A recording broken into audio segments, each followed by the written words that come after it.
അല്ല, കൊല്ലം സുധി എന്നുള്ള അദ്ദേഹത്തിൻ്റെ മരണം, കൊല്ലം സുധി മരിച്ചു എന്നുള്ളൊരു വാർത്ത ഈ എല്ലാവരെയും ഭയങ്കര അധികം ഷോക്കിംഗ് ആയിട്ടുള്ളൊരു ന്യൂസായിരുന്നു. എല്ലാവരെയും വിഷമത്തിലാക്കിയൊരു ന്യൂസായിരുന്നു. അയ്യോ, കൊല്ലം സുധി മരിച്ചോ? എല്ലാവരും വിഷമത്തോടെയായിരുന്നു ആ ഒരു കാരണം അദ്ദേഹത്തിന് ഈ പറഞ്ഞ പോലെ പബ്ലിക്കിലുണ്ടായിരുന്ന റീച്ചും പബ്ലിക്കിൽ അദ്ദേഹത്തിനുണ്ടായിരുന്ന ഒരു ഇഷ്ടവും, അതുകൊണ്ട് എല്ലാവർക്കും അതൊരു വലിയൊരു നഷ്ടം തന്നെയായിട്ട് എല്ലാവരും പറയുന്നുണ്ടായിരുന്നു ആ സമയത്ത്. അനൂപ് എപ്പോഴായിരിക്കും ആ വാർത്ത പറഞ്ഞിട്ടുണ്ടാവുക? ആക്ച്വലി ഞാൻ അദ്ദേഹം മരിക്കുന്ന അന്ന് രാവിലെ അറൗണ്ട് 7-8 ടൈമിൽ ഞാൻ ഒരു ട്രിപ്പിന് പോയിരുന്നു വിത്ത് ഫ്രണ്ട്സ്. അതായത് ബർത്ത്ഡേ കഴിഞ്ഞ് വരുന്ന ദിവസങ്ങളാണ്. ഇപ്പം എൻ്റെ ബർത്ത്ഡേ കഴിഞ്ഞുള്ളൂ കഴിഞ്ഞ ദിവസം.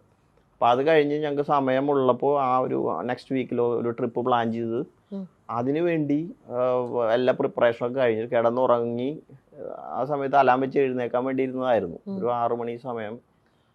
അപ്പോൾ അതിനു മുമ്പാണ് എനിക്ക് അവിചാരിതമായിട്ട് പല നമ്പേഴ്സിൽ നിന്ന് ഇങ്ങനെ കോൾ വന്നുകൊണ്ടിരിക്കുക. മോർണിംഗ് അല്ല രാത്രി മുതൽ വരുന്നുണ്ട്. അപ്പോൾ ബേസിക്കലി ഞാൻ ഇങ്ങനെ അറിയാത്ത നമ്പർ രാത്രി വന്ന് എടുക്കാറില്ല. മെജോറിറ്റി കേസിൽ സ്റ്റാർ മാജിക്കുന്ന സമയത്ത് അറിയാത്ത നമ്പർ ഒന്നും എടുക്കാറില്ല. അത്രയും ഇതുള്ളവർ എനിക്ക് വാട്സപ്പിൽ മെസ്സേജ് ചെയ്യുമോ എന്തെങ്കിലും ഉണ്ടായോ, കാരണം അത്രയും കോൾസ് വരാറുണ്ടായിരുന്നു. ചില സമയത്ത് നമ്പർ ലീക്കായിട്ടും വരാറുണ്ട്. അപ്പോൾ ചിലപ്പോൾ ഓഫീസിലൊക്കെ കണക്ട് ചെയ്ത് വരുന്നത് ചിലപ്പോൾ UAE എന്നൊക്കെ വിളിക്കുന്ന ആൾക്കാരാണ്. പക്ഷെ ഞാൻ എടുക്കാറില്ല. അത്രയും വേണ്ട ആൾക്കാരൊക്കെ മെസ്സേജ് അയക്കും. അപ്പോൾ ഇതുപോലെ 2-3 കോൾസ് ഇങ്ങനെ വന്ന് കിടന്നു, ഞാൻ എടുത്തില്ല. അപ്പോൾ എൻ്റെ ഒരു ക്ലോസ് ഫ്രണ്ട് എന്നെ വിളിക്കുന്നു, അവൻ്റെ കോൾ വരുന്നു, അവനെ റിപ്പീറ്റ്ലി വിളിച്ചുകൊണ്ടിരിക്കുക. അപ്പോഴാണ് ഞാൻ കാണുന്നത്. അപ്പോൾ ഉറക്കത്തിൽ ഞാൻ എടുക്കുമ്പോൾ പറയുന്നു, എടാ ഒരു ആക്സിഡൻ്റ് ഉണ്ടായിട്ടുണ്ട്, കൊല്ലം സുധി കുറച്ച് ക്രിട്ടിക്കലാണ്, അപ്പോൾ കൂടെ ബിനു അടിമാലി ഉണ്ട്, അങ്ങനെയാണ് ഹോസ്പിറ്റലിലാണ്, ഇങ്ങനെ ഒന്ന് നീ സംസാരിക്കണം, കുറേ പേര് നിന്നെ ട്രൈ ചെയ്യുന്നുണ്ട് ഹോസ്പിറ്റലിൽ നിന്ന് പറഞ്ഞു. അപ്പോൾ ഓക്കെ. അതിൻ്റെ തലേദിവസത്തെ കാര്യം എന്താണെന്ന് വെച്ച് കഴിഞ്ഞാൽ അതിൻ്റെ ഒരു 3 days മുമ്പ് ഞങ്ങൾക്ക് ഷൂട്ട് ഉണ്ടായിരുന്നു. ഷൂട്ട് കഴിഞ്ഞ് ഇന്നൊരു ഇവൻറ്റ് നമ്മുടെ കോഴിക്കോട് ഹാപ്പൻ ചെയ്യുന്നുണ്ട്. അപ്പോൾ സാറിൻ്റെ അടുത്ത് പറഞ്ഞു സ്റ്റാർ മൈക്കിൽ ആരെങ്കിലുമൊക്കെ ഒന്ന് കണക്ട് ചെയ്ത് വിടണം എന്ന് പറഞ്ഞു. ഒരുപാട് പേര് അതിനകത്ത് നമ്മൾ സംസാരിച്ചു. പലരും വരുന്നുണ്ടായിരുന്നില്ല. ചിലവർക്ക് ഡേറ്റ് പ്രശ്നം, ചിലവർക്ക് യാത്ര ചെയ്യാൻ പ്രശ്നം, അങ്ങനെയൊക്കെ പറഞ്ഞ് പലരും മാറി. അവസാനമാണ് സുധിച്ചേട്ടൻ അതിനകത്ത് അലൈനാവുന്നത്. ബിനു അടിമാലി ഉണ്ടെന്ന് പറഞ്ഞപ്പോൾ സുധിയും കയറി അങ്ങനെ വന്ന്. അപ്പം എന്നെ പോകുമ്പോൾ എന്നെ വിളിക്കുന്നുണ്ട്. വിളിച്ചു, അനുപേട്ടാ ഞാൻ പോവാണേ, പോയി ഷോ ഒക്കെ അറ്റൻഡ് ചെയ്ത് വരാം. ഞാൻ അപ്പോഴേ പറഞ്ഞു പഴയ ജഗദീഷൊന്നും പോയി കാണിക്കരുത്, ഇവിടെ മര്യാദയ്ക്ക് പോയി സംഭവമൊക്കെ ചെയ്യണം. അപ്പോൾ അതിന് ശേഷം എല്ലാവരും പറഞ്ഞു എൻ്റെ അടുത്ത്, സുധി ഭയങ്കരമായിട്ടൊന്ന് പെർഫോം ചെയ്തൊരു സ്റ്റേജ് ആയിരുന്നു അത്.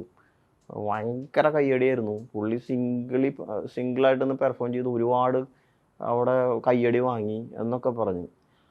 അപ്പോൾ അതെല്ലാം ഇത് കഴിഞ്ഞിട്ടാണ് ഞാൻ അറിയുന്നത്. അപ്പോൾ ഞാൻ പറഞ്ഞു ഓക്കെ. അപ്പോൾ അവിടെ പോകുന്നു. രാത്രി എനിക്ക് ഇപ്പോഴും ആ മെസ്സേജ് ഇപ്പോൾ കിടപ്പുണ്ട് എനിക്ക്. അവിടെ എല്ലാവരും കൂടെ നിന്ന് ഫോട്ടോ എടുത്തിട്ട് എനിക്ക് അയക്കുന്നത് അവിടെ നിന്ന് യാത്ര ചെയ്യുന്നതിന് മുമ്പ്. അപ്പോൾ അടിമാലിയും ബാക്കിയെല്ലാം കുറച്ച് ആർട്ടിസ്റ്റൊക്കെ ആയിട്ട് എനിക്ക് ഫോട്ടോ ഇട്ടിട്ടുണ്ട്. ആ ഫോട്ടോ ഞാൻ കണ്ട് രാത്രി അതിൻ്റെ എന്തോ പറഞ്ഞു വെച്ചു. അതിനുശേഷമാണ് ഞാൻ ഈ ഇൻസിഡൻറ്റിനെ പറ്റി അറിയുന്നത്. അപ്പം ഞാൻ ആദ്യം കേട്ടപ്പോൾ കുഴപ്പമില്ല, ഉറക്കത്തിൽ നിന്ന് എണീറ്റ് വരികയാണ്. അപ്പോൾ ഞാൻ കുഴപ്പമൊന്നും ഉണ്ടാവില്ല, ഓക്കെ ആയിരിക്കും. അപ്പം നമ്മളങ്ങനെ ആശ്വസിക്കാനാണ് ശ്രമിക്കുന്നത്. അപ്പോൾ നമ്മൾ അങ്ങനെ അത്ര ക്രിട്ടിക്കൽ ചിന്തിക്കുന്നില്ല. അപ്പോൾ അവിടെ നിന്ന് തന്നെ വിളിക്കുന്നു, ഹോസ്പിറ്റലിലാണ്, വെന്റിലേറ്ററിലേക്ക് കയറ്റി, എന്തൊക്കെയോ പ്രശ്നങ്ങളുണ്ട്, പുറത്ത് ഞാൻ കണ്ടു സംസാരിച്ചു എന്ന് പറഞ്ഞു. അപ്പോൾ എനിക്ക് കുറച്ച് ആശ്വാസമായി. കണ്ട് സംസാരിച്ച ആളല്ലേ, പിന്നെ അങ്ങനെ കുഴപ്പമൊന്നും ഉണ്ടാവില്ല. അതിന് 10 മിനിറ്റ് കഴിഞ്ഞപ്പോഴും ചേട്ടൻ പോയി എന്നൊക്കെ പറഞ്ഞു. ഞാൻ പെട്ടെന്ന് എനിക്ക് എന്താണെന്നൊന്നും മനസ്സിലായില്ല. പകുതി ഉറക്കത്തിൻ്റെ മൂടും എല്ലാം കൊണ്ടും ഒരു മരവിപ്പായിരുന്നു. ശരി, കുറേ നേരം ഒരു മരവിപ്പായിരുന്നു. അപ്പം ഞാനതിങ്ങനെ ഇരുന്ന് ആലോചിച്ചു എന്ത് ചെയ്യാൻ, ഒന്നും പിടികിട്ടുന്നില്ല. അപ്പം ഞാൻ പെട്ടെന്ന് ആരെങ്കിലും വിളിക്കണമല്ലോ എന്നൊക്കെ വിചാരിച്ചു. സമയം ഇങ്ങനെ വെളുത്തുകൊണ്ടിരിക്കുന്നേ ഉള്ളൂ, ആരെ വിളിക്കും പെട്ടെന്ന് എന്നൊക്കെ വിചാരിച്ചു. അങ്ങനെയാണ് ഞാൻ നമ്മുടെ ഇവിടെ ഏതെങ്കിലും ആർട്ടിസ്റ്റോ നമ്മുടെ കൂടെയുള്ള ആൾക്കാരോ, അപ്പോൾ നമ്മുടെ കൂടെയുള്ള മിക്കവാറും ആൾക്കാർ പലരും കൊച്ചിയിലില്ല, ക്രൂ.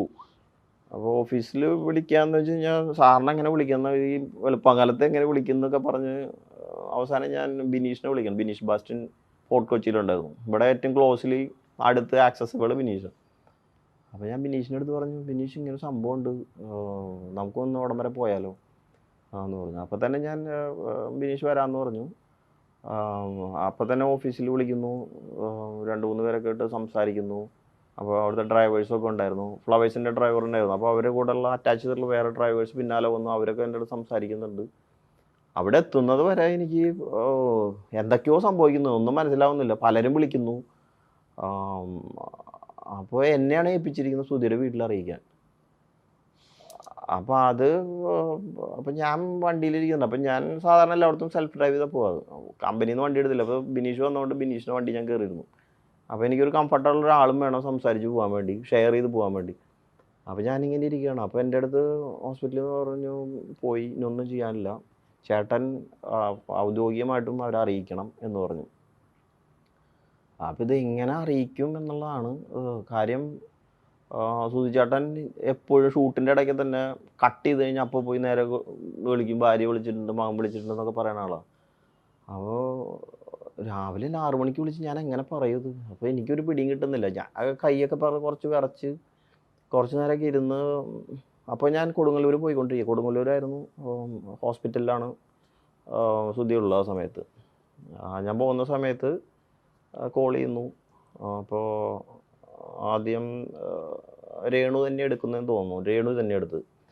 അപ്പോൾ രേണു എടുത്തതിന് ശേഷം ഞാൻ പറഞ്ഞു, സുധിക്കൊരു ആക്സിഡൻറ്റ് പറ്റിയിട്ടുണ്ട്, കുഴപ്പമുണ്ടല്ലോ, ഞാൻ ഹോസ്പിറ്റലിൽ വരെ പോവാണ്, ബാക്കി കാര്യങ്ങൾ അറിയിക്കാം, കുറച്ച് ക്രിട്ടിക്കലാണ് എന്നൊക്കെ പറഞ്ഞു വെച്ചു. അപ്പോൾ അതിനുശേഷം പെട്ടെന്ന് അവർ പേടിച്ചു. ഞാൻ പറഞ്ഞു കുഴപ്പമില്ല, ഞാൻ അവിടെ പോയിട്ട് എല്ലാം ടേക്ക് കെയർ ചെയ്തതിന് ശേഷം വിളിക്കാം. പക്ഷേ എനിക്ക് ഒറ്റയടിക്ക് പറയാൻ പറ്റുന്നില്ല, മരിച്ചു പോയെന്നൊക്കെ ഇങ്ങനെ ഇത്രയും വെളുപ്പാങ്കാലത്ത് പറയാൻ പറ്റുക. അപ്പോൾ ഞാൻ വിചാരിച്ചു അവിടെ ആരെങ്കിലും അടുത്ത് ഉള്ള ആൾക്കാരെ അസൈൻ ചെയ്ത് ഡയറക്റ്റ് പോയി പറയാമെന്നൊക്കെ വിചാരിച്ചപ്പോൾ ആരെയും ആക്സസിബിൾ ആയിട്ടില്ല. ആ സമയത്ത് ഐശ്വര്യ ഉണ്ടായിരുന്നു, നമ്മുടെ സ്റ്റാർ മാജിക്കിൽ. ഐശ്വര്യ കുറച്ച് ഓടിയെത്തുന്നത് കൊണ്ട് കുറച്ച് ബുദ്ധിമുട്ടായി എനിക്ക് തോന്നി.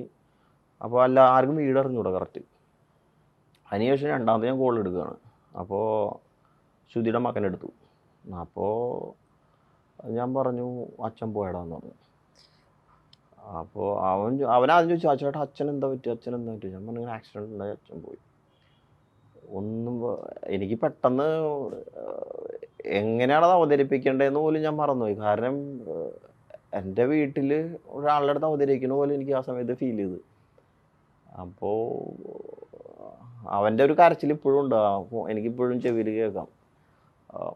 രാവിലെ എഴുന്നേറ്റിട്ടുള്ളൂ. കാരണം അവന് ഭയങ്കര അറ്റാച്ച്ഡ് ആയിരുന്നു അച്ഛനായിട്ട്. എനിക്ക് ആരൊക്കെയോ എൻ്റെ ഫോണിൽ വിളിച്ച് സംസാരിക്കുന്നുണ്ട്, തൊട്ടടുത്തുള്ള ആൾക്കാർ ആരൊക്കെയോ കുറേ നേരം, ഒരു 5 മിനിറ്റ് നേരത്തേക്ക് എന്തൊക്കെയോ നടന്ന് എനിക്ക് ഇപ്പോഴും ഓർത്തെടുക്കാൻ പറ്റുന്നില്ല. അത്രയും വികാരഭരിതമായിട്ടുള്ളൊരു സമയമായിരുന്നു ആ സമയത്ത് പോയിക്കൊണ്ടിരുന്നത്. അപ്പോൾ അതിനുശേഷം ഞാൻ അവിടെ എത്തുന്നു. എത്തിയപ്പോഴും ശ്രീകണ്ഠൻ സാറൊക്കെ വന്നു. അപ്പോൾ ഞങ്ങൾ സംസാരിക്കുന്നു,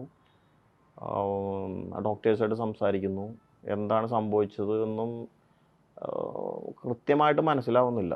കാരണം പലരും കേട്ടിട്ടുള്ള ഇതാണ്, ആക്സിഡൻറ്റ് സംഭവിച്ചു ഇങ്ങനെയാണ്. അപ്പോൾ വീട്ടിൽ നിന്ന് വിളിക്കുന്നു. അത് കഴിഞ്ഞ രേണു എന്നെ വിളിക്കുന്നു, ചേട്ടാ എന്താ സംഭവിച്ചത്? ഞങ്ങൾക്ക് ആരുമില്ല, ഇനിയിപ്പോൾ എന്താ? ഞാൻ പറഞ്ഞു, ഞാനിപ്പോൾ ഹോസ്പിറ്റലിലെത്തും, എത്തിയതിന് ശേഷം പറയാം എന്നൊക്കെ പറഞ്ഞു. എനിക്ക് ആക്ച്വലി അവരെ ഹാൻഡിൽ ചെയ്യാൻ വളരെ പാടായിരുന്നു. അപ്പോഴേക്കും ഞാൻ ഐശ്വര്യനെ അവരെ വീട്ടിലേക്ക് എത്തിക്കുന്നു, അവരെ ടേക്ക് കെയർ ചെയ്യാൻ പറയുന്നു. നെക്സ്റ്റ് എന്താന്ന് ഒരു കാര്യങ്ങളും നമ്മൾ ഏറ്റെടുത്തിട്ടില്ല, എന്താ ചെയ്യേണ്ടതെന്ന് പോലും അറിയത്തില്ല. അപ്പോൾ കിച്ചുവാണ് എന്നെ ഇങ്ങനെ വിളിച്ചുകൊണ്ടിരിക്കുന്നത്. കിച്ചുവിനെ എനിക്ക് ആശ്വസിപ്പിക്കാൻ പറ്റുന്നില്ല. കിച്ചു അത്രയ്ക്കും അച്ഛനായിട്ട് അറ്റാച്ച്ഡ് ആയിരുന്നു. കാര്യം ഷൂട്ടിനൊക്കെ വരുമ്പോൾ മിക്ക സമയത്തും കിച്ചു ഉണ്ടാവും. ഫ്ലോറിലേക്ക് വന്നില്ലെങ്കിൽ പോലും ട്രാവൽ ചെയ്യുന്നതും ഈ അവസാന നാളുകളിലൊക്കെ സൂചിച്ചാടിൻ്റെ കൂടെ ഡ്രൈവ് ചെയ്ത് വന്നിരുന്ന കിച്ചു ആയിരുന്നു. അപ്പോൾ അവനിങ്ങനെ സംസാരിക്കേണ്ട, ഇനി ഞാൻ എന്ത് ചെയ്യും ചേട്ടാന്ന് ചോദിച്ചിട്ട് നമുക്ക് ആ സമയത്ത് റിപ്ലൈ ഇല്ല പലതിനും. നമ്മൾ തന്നെ ഒരു പ്രോഗ്രാമിന് വിട്ടിട്ട്, കമ്പനി പ്രോഗ്രാം തന്നെയാണല്ലോ, അപ്പോൾ നമ്മളതിൻ്റെ റെസ്പോൺസിബിളാണ്. അവരെ ടേക്ക് കെയർ ചെയ്യേണ്ട ജോലി നമ്മുടെയാണ്. അതിലൂടെ പോകുമ്പോഴാണ് നമുക്ക് മനസ്സിലാവത്തുള്ളൂ എത്ര ഡീപ്പാണത്. എനിക്കത് ഇപ്പോഴും മനസ്സിൽ കിടക്കുന്ന ഒരു ഇൻസിഡൻ്റ്. അതുകൊണ്ടാണ് എനിക്ക് ഒരുപാട് ഓർത്തെടുക്കാതെ തന്നെ പറയാൻ പറ്റുന്നത്. പിന്നെ ഞങ്ങൾ അവിടെ കയറി കാണുന്നു, അപ്പോഴേക്കും കുറച്ച് ആൾക്കാരൊക്കെ വന്നു. ഓ, എല്ലാം അതിൻ്റെതായ പെട്ടെന്ന് കാര്യങ്ങളൊക്കെ നടക്കുന്നുണ്ടായിരുന്നു. ഒരുപാട് പേര് വരുന്നു, കാണുന്നു. ഓ, ഞാൻ നേരെ അതിനുശേഷം എന്നെ ഡോക്ടർ പറയുന്നു കാണണമെന്ന് വിചാരിച്ചു. അപ്പോൾ ഞാൻ കാണണമെന്ന് പറഞ്ഞു. കണ്ട് അപ്പോൾ മോർച്ചറിയിലായിരുന്നു. കയറുന്നു. അനൂപ് ചെന്നപ്പോ ആ, മോർച്ചറിയിലായിരുന്നു. മോർച്ചറിയിലായിരുന്നു. അപ്പോൾ അങ്ങോട്ട് മാറ്റിയിരുന്നു. അതൊക്കെ പെട്ടെന്നായിരുന്നു. അപ്പോൾ ഇല്ല, നമ്മളത് 2 ദിവസം മുമ്പ് കണ്ട അതേപോലെ തന്നെ ഒരാൾ കിടക്കുന്നു. എനിക്ക് ആക്ച്വലി അത് കൺട്രോൾ ചെയ്യാൻ പറ്റുന്നുണ്ടായിരുന്നില്ല. വിനീഷാണ് എന്നെ പിന്നെ ചേർത്ത് പിടിച്ച് പുറത്ത് കൊണ്ടുപോയത്. ഇപ്പോഴും ആ സിറ്റുവേഷൻ എൻ്റെ മനസ്സിലുണ്ട്, കണ്ണിലുണ്ട് ഇപ്പോഴും.